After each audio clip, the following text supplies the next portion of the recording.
అవగాహన మరియు ప్రయోజన సంతృప్తి శిబిరం కింద మన గిరిజన సంక్షేమ శాఖ ద్వారా మనం చేస్తున్నటువంటి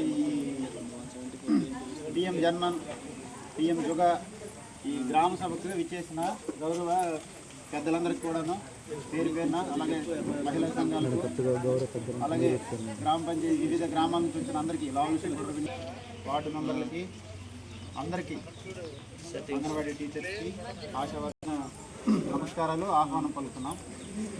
ఇదేంటంటే మనకి సర్వే ఒకటి చేస్తున్నాము. ఆల్రెడీ కొన్ని గ్రామాల్లో మా సిబ్బంది పనిచేశారు, మీకు తెలుసు.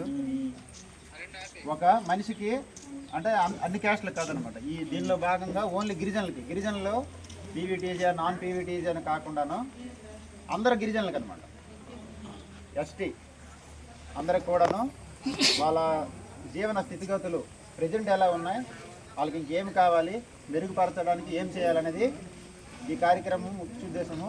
దానిలో భాగంగానే మనము మన సచివాలయ సిబ్బంది చేస్తున్నారు. మీ ఇంటికి వచ్చి మీ ఆధార్ కార్డు, బ్యాంక్ అకౌంటు లేదా హెల్త్ కార్డు ఉందా, ఏమి ఉంది ఏమి లేదు, మీరేమి ప్రధానమంత్రి గ్రామ సడక్ యోజన కింద 6506 కిలోమీటర్ల రోడ్డు మనకి అన్ని గిరిజన ఆవాస గ్రామాలకు కలిపి 6506 కిలోమీటర్లు రోడ్లు వేయడం జరిగింది. తర్వాత ఈ జలజీవన్ జేజేఎం మిషన్ కింద 18,382 ఆవాస గ్రామాలకి జేజేఎం కనెక్షన్ ఇవ్వడం జరిగింది.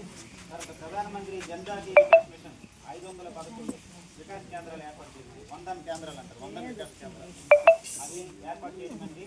తర్వాత ఆర్డీఎస్ కింద 1,45,199 కుటుంబాలు